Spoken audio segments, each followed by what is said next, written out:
غشیتہم الرحمہ، رحمت کے فرشتے اللہ تعالیٰ ان پر گھیر لیتے ہیں، اور ان کے لیے اللہ رب العالمین آسمان میں اپنے مقرر فرشتوں میں ذکر فرماتا ہے، جو یہاں بیٹھ کے اللہ کے دین کی بات سنتا ہے۔ 10 منٹ 15 منٹ میں آپ کی دنیا خراب نہیں ہوگی، لیکن جو بھاگ کے جاتے ہیں، یہ پتہ نہیں کیوں آپ کو اتنی جلد بازی ہوئی، جو شیطان جو ساتھ بولے چلو چلو چلو، یہ بہت غلط بات ہے۔ جو مسلمان اس طرح کی حرکت کرتے ہیں اللہ انہیں ہدایت دے۔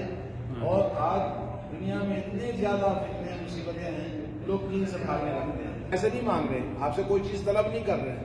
تو دوستو کہنا یہ ہے، ایک واقعہ سناتا ہوں، آپ سنیے، بہت بڑا سبق آموز واقعہ ہے، کیسے انسان بدل جاتا ہے، کیسے جنتی جہنمی ہو جاتا ہے اور جہنمی جنتی ہو جاتا ہے۔ آپ کو ایک واقعہ سناتا ہوں۔ یہ واقعہ ہے حضرت ابو ہریرہ رضی اللہ تعالیٰ عنہ بیان کرتے ہیں۔ حضرت ابو ہریرہ رضی اللہ تعالیٰ عنہ آپ کو معلوم ہے بہت جلیل القدر صحابی ہیں، جنہوں نے نبی علیہ الصلوۃ والسلام کی احادیث کو سب سے زیادہ روایت کیا ہے۔ حضرت ابو ہریرہ رضی اللہ تعالیٰ عنہ کہتے ہیں کہ ایک مرتبہ کا واقعہ، بھائی حضرت ابو ہریرہ رضی اللہ تعالیٰ عنہ کہتے ہیں کہ ایک مرتبہ کا واقعہ ہے کہ ہم بیٹھے ہوئے تھے، کچھ لوگ ہمارے ساتھ جماعت بنا کر بیٹھے تھے، آپس میں باتیں کر رہے تھے۔ اتنے میں رسول اللہ صلی اللہ علیہ وسلم کا وہاں سے گزر ہوا۔ نبی علیہ الصلوۃ والسلام نے ابو ہریرہ کو ایک بات بتائی۔ وہ بات کیا ہے؟ وہی واقعہ آپ کو سنانا ہے۔ اللہ کے نبی صلی اللہ علیہ وسلم نے فرمایا، ابو ہریرہ، تم میں سے ایک آدمی ہے جس کا ڈاڑھ کسے کہتے ہیں؟ ڈاڑھ معلوم ہے نا سب کو؟ بولے جس کا ڈاڑھ جہنم میں احد کے پہاڑ سے بڑا ہے۔ کس سے بڑا ہے؟ احد کے پہاڑ سے بڑا ہے۔ کیا چیز؟ ڈاڑھ۔ اللہ کے نبی صلی اللہ علیہ وسلم کہہ کر گزر گئے۔ ابو ہریرہ سوچنے لگے، الصادق المصدوق رحمت للعالمین، جو کہ ہمیشہ آپ سچے اور آپ کی بات بھی سچی، اور یہ فرمایا کہ تم میں سے ایک آدمی ایسا ہوگا، ایک آدمی تم میں سے ایسا ہوگا۔ تو وہ سوچنے لگے کون ہو سکتا ہے؟ اللہ کے نبی صلی اللہ علیہ وسلم کا انتقال ہو گیا اور گزرتا رہا زمانہ۔ ابو ہریرہ دیکھ رہے تھے کہ کون آدمی ہو سکتا ہے۔ بہت لوگ حضرت ابو ہریرہ کے زمانے میں انتقال کرتے گئے۔ وہ دیکھ رہے تھے کہ جو لوگ مر رہے ہیں ایمان پر، عقیدہ توحید پر، اسلام پر، ان کی موت ہو رہی ہے، بھلائی پر موت ہو رہی ہے، لیکن وہ کون شخص ہے جس کے بارے میں رسول اللہ نے مجھے بتایا؟ اسی زمانے میں رسول اللہ صلی اللہ علیہ وسلم کے زمانے میں قبیلے بنو حنیف کے کچھ لوگ ایمان لانے کے لیے آئے، جو 10 سے زیادہ آدمی تھے۔ تو ان میں سے ایک آدمی تھا جس کا نام یاد رکھیے، رجال ابن عنفوہ۔ کیا نام ہے؟ رجال، جیسے عام طور پر کہتے بھی رجال ابن عنفوہ اس کا نام تھا۔ قبیلے کیا نام ہے؟ قبیلے بنو حنیف۔ قبیلے بنو حنیف کا وفد تھا، پورا کارواں آیا تھا قبیلے بنو حنیف کا۔ اس میں سے ایک آدمی کا نام تھا رجال ابن عنفوہ۔ لوگوں میں وہ بھی مسلمان ہوا۔ مسلمان ہونے کے بعد کچھ لوگ اسلام قبول کرنے کے بعد پھر نبی علیہ الصلوۃ والسلام سے رخصت ہو گئے، قبیلے بنو حنیف کے لوگ۔ لیکن ایک آدمی جس کا نام تھا رجال ابن عنفوہ، وہ رسول اللہ صلی اللہ علیہ وسلم کے ساتھ میں رہ گیا، نبی کی صحبت میں رہا، تعلیم حاصل کرتا، نبی سے علم حاصل کرتا، قرآن کو حفظ کیا، اور عبادت اتنی کرتا تھا کہ اس کی عبادت کو دیکھ کر صحابہ اکرام تعجب کرتے تھے۔ حضرت رافع بن خدیج رضی اللہ تعالیٰ عنہ ایک صحابی ہیں، کہتے ہیں رجال ابن عنفوہ نماز اتنی پڑھتا اور قرآن کی تلاوت 24 گھنٹے کرتا، اس کی عبادت کو، اس کے تقوی، اس کی چیزوں کو دیکھ کر ہم تعجب کرتے تھے کہ اللہ تعالیٰ نے کیسے اس کو توفیق دیا ہے۔ اور حضرت عبداللہ ابن عمر رضی اللہ تعالیٰ عنہ کہتے ہیں قبیلے بنو حنیف کے جو لوگ آئے تھے اسلام قبول کرنے کے لیے، ان میں سب سے اچھا آدمی تھا، قرآن حفظ کرنے کے بعد قرآن کی تلاوت، ہمیشہ قرآن کی تلاوت کرنے والا اور ہمیشہ عبادت کرنے والا. اس کا زہد و تقوی اور اس کی عبادت دیکھ کر تعجب کرتے تھے، اتنا اچھا انسان. زمانہ گزرتا گیا، حضرت ابو ہریرہ کو شک ہو گیا. رسول اللہ نے یہ بتایا کہ ایک آدمی ہے جہنم میں جائے گا تم میں سے، جس کا ڈاڑھ کتنا بڑا ہے؟ احد کے پہاڑ کے برابر ہے. تو بولے مجھے ڈر ہونے لگا، کیونکہ مجھے رسول اللہ نے بتایا تو کہیں میں تو نہیں ہے کہ میں جہنم میں جاؤں گا اور ہو سکتا میں ہوں. تو بولے میرے دل میں ڈر لگتا تھا بہت، میرے دل میں بار بار کھٹکتا تھا. نبی کا انتقال ہو گیا صلی اللہ علیہ وسلم. اس کے بعد خلافت کس کی آئی؟ حضرت ابو بکر صدیق رضی اللہ تعالیٰ عنہ کی خلافت. اس خلافت کے زمانے میں یمامہ ایک جگہ ہے، وہاں پر ایک آدمی جو نبوت کا دعویٰ کیا، کیا نام ہے اس کا؟ مسیلمہ الکذاب. محمد بن مسیلمہ الکذاب، مسیلمہ بن حبیب اس کا نام ہے، جس نے نبوت کا دعویٰ کیا. نبی کے مرنے کے بعد میں اس نے بولا کہ میں محمد صلی اللہ علیہ وسلم کے بعد میں پیغمبر ہوں اور نبی علیہ السلام نے مجھے پیغمبر بنایا. تو ابو بکر صدیق رضی اللہ تعالیٰ عنہ کی خلافت کے زمانے میں حضرت ابو بکر صدیق نے ایک لشکر تیار کیا اس مسیلمہ کذاب کو کیا کرنے کے لیے؟ سدھارنے کے لیے، اس کو اپنے اسلام میں پھر لانے کے لیے، کیونکہ وہ مسلمان تھے وہ لوگ. لیکن اس سے پہلے حضرت خالد بن ولید کو بھیجنے سے پہلے، لشکر کو بھیجنے سے پہلے کس کو بھیجا؟ اس آدمی کو بھیجا. کس کو؟ رجال ابن عنفوہ، اس کو بھیجا. بولے تم جاؤ. کیوں؟ اتنا بڑا قاری قرآن تھا، اتنا بڑا نیک انسان تھا، عبادت گزار تھا، متقی پرہیزگار تھا. صحابہ اکرام اس پر رشک کرتے تھے. بولے تم جا کے ان لوگوں کو اسلام میں ثابت قدمی پیدا کرو اور ان کو نصیحت کرو اور ان کو اسلام کی دعوت دو.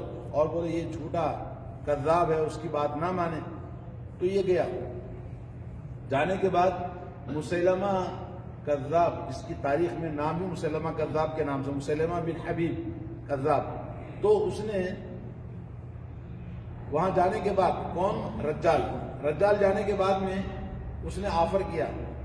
بولے دیکھو تم آئے ہو، کیونکہ وہ فقیر خاندان سے تھا، غریب آدمی تھا، غریب تھا، فقیر تھا، محتاج تھا. بولے تم کو تمہاری زندگی کی ساری چیزیں میں دیتا ہوں، کیونکہ مسیلمہ کذاب جو قبیلے کا سردار تھا یمامہ کے. تو بولا تمہاری سب چیزیں تو میں ذمہ دار ہوں، اور میرے پاس جتنی حکومت ہے آدھی تم کو دیتا ہوں، اور زندگی کی ساری جو چیز تمہیں چاہیے سب کچھ میں فراہم کرتا ہوں. ایک کام کرو، کیا؟ تم جو نصیحت کرنے کے لیے آئے ہو، لوگوں میں جا کے یہ بتا دو کہ محمد صلی اللہ علیہ وسلم نے یہ بات کہی ہے کہ مسیلمہ کذاب نبی کے بعد میں پیغمبر ہوگا، آپ کی نبوت میں پارٹنر ہے. یہ بتا دو تو تم کو میں آج حکومت اور دولت سب کچھ دیتا ہوں. تو بدل گیا. کون؟ رجال بن عنفوہ بدل گیا. بدلنے کے بعد جا کے لوگوں میں بولا کہ محمد صلی اللہ علیہ وسلم، سب لوگ جانتے تھے اس کو، رجال کو، یہ بہت نیک انسان، متقی انسان، پرہیزگار انسان، اللہ تعالیٰ کی، اللہ کے نبی کی صحبت میں اس نے زندگی گزاری ہے، سب لوگ جانتے تھے اس کو. تو اس کی بات اتنا زیادہ نقصان پہنچائی جتنا مسیلمہ کذاب کی بات نے نقصان نہیں پہنچایا لوگوں کو. اس نے لوگوں میں کھڑے ہو کر یہ بولا کہ محمد صلی اللہ علیہ وسلم نے بتایا ہے کہ مسیلمہ بن حبیب نبی علیہ السلام کے بعد میں پیغمبر ہوگا، آپ کی نبوت میں وہ پارٹنر ہے. یہ بات بتائی. اس کی وجہ سے بہت سارے لوگ مسیلمہ پر ایمان لائے، اور بولا نقصان بہت زیادہ ہوا. کس کا؟ اسلام کا، دین کا.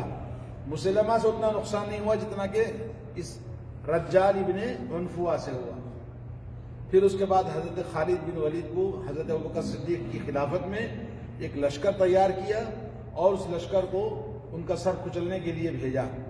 تو حضرت خالد بن ولید جب آئے ان کے ساتھ میں ایک آدمی تھا جس کا نام ہے وحشی. کیا نام ہے؟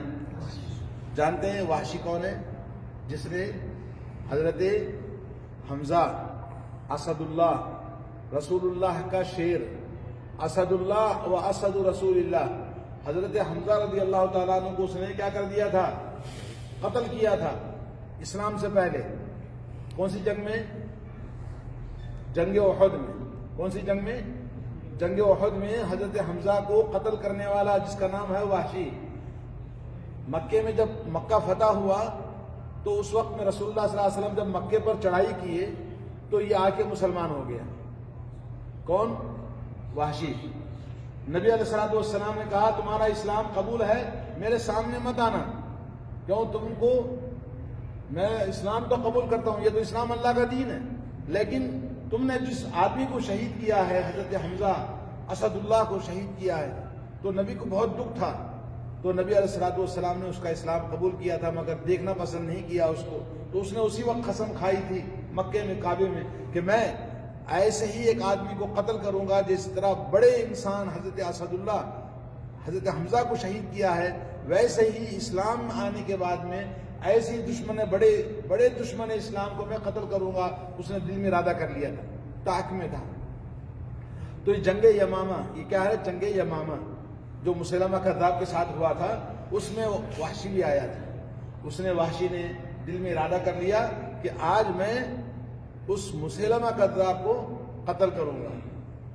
تو پھر اس کے بعد میں جب جنگ چلی، جنگ کے دوران مسیلمہ کذاب جس طرح سے قتل کرنے میں، نشانہ بازی کرنے میں اور مکاری میں بڑا ماہر تھا، تو وہ ڈھونڈ کر اس مسیلمہ کے پناہ کی جگہ پر جہاں وہ چھپا ہوا تھا، کیونکہ آپ کو معلوم ہے دنیا میں جتنے بھی بڑے ظالم ہوتے ہیں انڈر ورلڈ ہوتے ہیں، بڑے چھپے رہتے ہیں.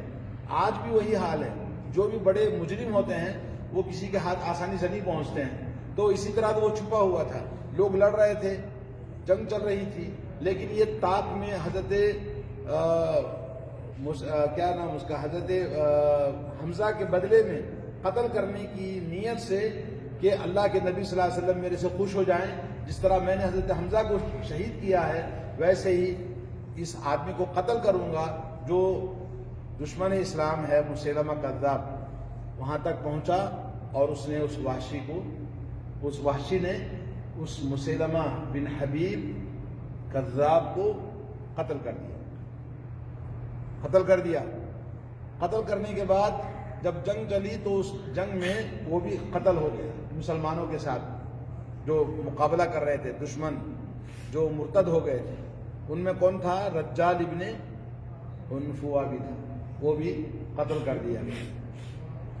حضرت ابو ہریرہ رضی اللہ تعالیٰ عنہ نے جنگ میں رجال ابن عنفوہ کو دیکھا، جو اتنا بڑا حافظ قرآن، قاری قرآن، عابد، عبادت گزار، زاہد اور اللہ والا، صحابہ رش کرتے تھے اس کی عبادت پر، اور اس طرح سے کفر میں مر گیا. تو ان کو یقین ہوا کہ یہ نبی علیہ الصلوۃ والسلام صادق مصدوق نے یہ خبر دی تھی، آپ کی بات کبھی غلط نہیں ہو سکتی. تم میں سے کون ہے؟ وہی آدمی تھا جس کو حضرت ابو ہریرہ نے سنا تھا اور دیکھا. اس واقعے کو یہ واقعہ ختم ہو گیا.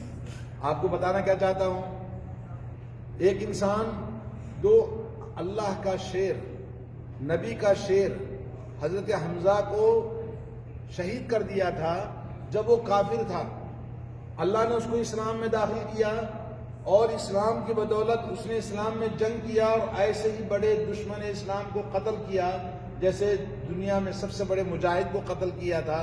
اللہ نے اس جہنمی کو جنتی بنا دیا. اور جو انسان ایمان کی دولت اس کو ملی، ایمان کے ساتھ تقوی، قرآن کا حافظ اور سب کچھ ہونے کے باوجود دنیا کی حرص اور لالچ اور کیا کر دیا اس نے؟ اسلام کو خیر بات کہہ دیا اور وہ کافر ہو کے مر گیا. ایک انسان جس کو ہم سمجھ رہے تھے کہ یہ جنتی ہے اور اس کے جنتی ہونے پر رشک ہوتا تھا کہ اتنا اچھا انسان ہے، وہ جہنم میں چلا گیا. اور جس انسان کو سمجھ رہے تھے کہ حضرت حمزہ کا قاتل وہ تو جنت میں کبھی نہیں جائے گا، لیکن وہ جنت میں چلا گیا. تو عبرت کی بات، آخری بات کیا ہے؟ کسی بھی انسان کے بارے میں ہم فیصلہ نہیں کر سکتے کہ کون جنتی ہے کون جہنمی ہے، اس لیے کبھی کسی انسان کو اس کے اعمال پر فیصلہ نہیں کرنا، حکم نہیں لگانا، یہ تو مجرم ہے، یہ تو جہنم میں جائے گا، جہنم میں جائے گا، جنت میں جائے گا، فیصلہ آپ نہیں کر سکتے۔ اور اللہ تعالیٰ سے ہمیشہ حسن خاتمہ کی دعا کرنا کہ ایک خاتمہ بالخیر ہونا چاہیے۔ حضرت یوسف علیہ السلام نے اللہ سے دعا کی، کیا دعا کی؟ فاطر السماوات والارض انت ولی فی الدنیا والآخرہ توفنی مسلما والحقنی بالصالحین۔ آسمان و زمین کے پیدا کرنے والے تو ہی بگڑی بنانے والا ہے، جی میری زندگی کا کارساز تو ہی ہے، مجھے جب موت دے تو اسلام پر موت دینا، مسلمان بنا کے موت دینا۔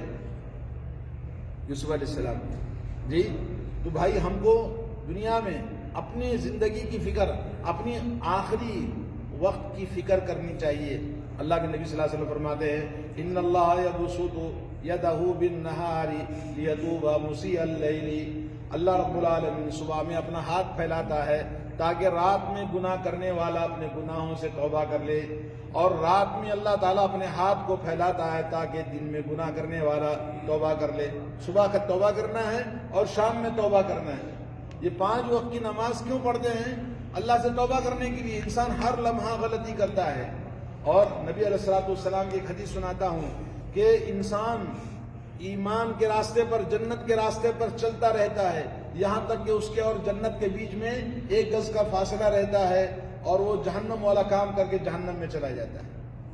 اور ایک انسان کفر کے راستے پر، جہنم کے راستے پہ چلتا رہتا ہے یہاں تک کہ اس کے درمیان اور جہنم کے بیچ میں 1 گز کا فاصلہ رہتا ہے، ایمان لاتا ہے اور جنت میں چلا جاتا ہے۔